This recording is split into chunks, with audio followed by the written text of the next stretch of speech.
Most of the time, people think that journalists should be calm and objective. They went there themselves and let their own eyes guide the story for the audience. Just like the famous and controversial news picture, it was a hungry and weak, certainly a child, who fell to her knees. Behind her, a vulture quietly awaited her death. When facing this picture, people are divided into two factions.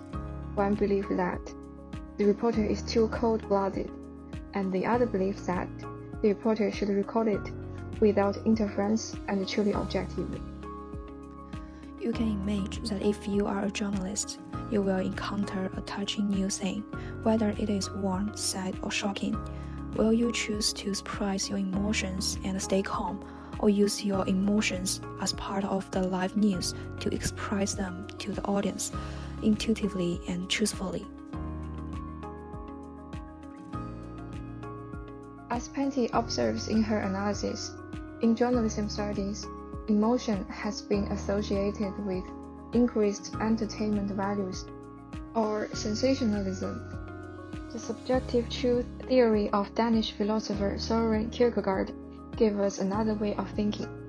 He believes that the truth is not what you know, but whether you lived this truth is, as he put it in the concluding unscientific postscript.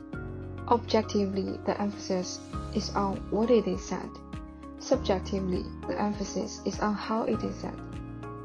For journalists, watching and shooting are not enough.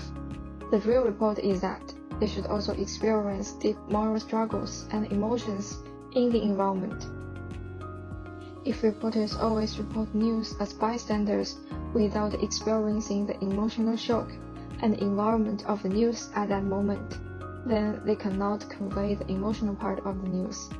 Naturally, the audience's perception of the shock of the news will also decrease, and there will be no emotion feedback on this news.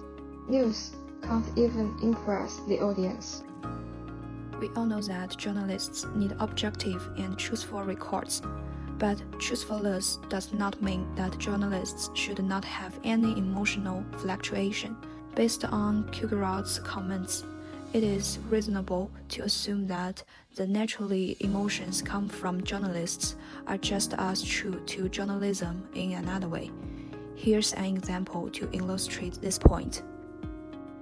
When Chinese journalist Li Xiaomeng interviewed the victims of the Wenchuan earthquake, she suppressed her emotions several times, but she still couldn't hold back crying in front of the camera. Her crying, instead of making people question her professionalism, makes the audience more truly appreciate the cruelty and ruthlessness of natural disasters.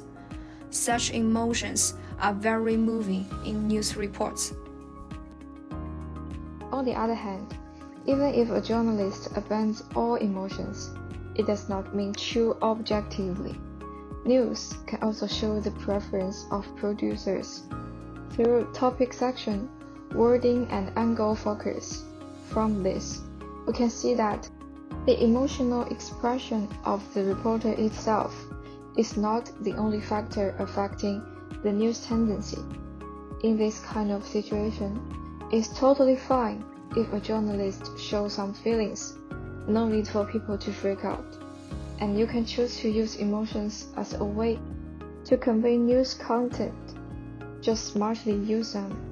Subjective truth should become the new moral foundation of news.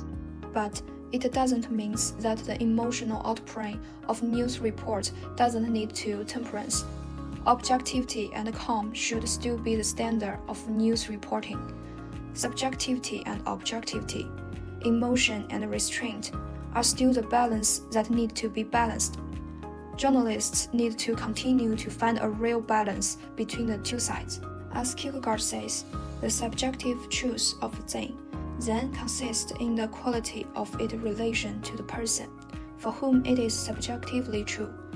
It is the meaning that things has for the person in question, as manifested in the way in which the person appropriates that thing.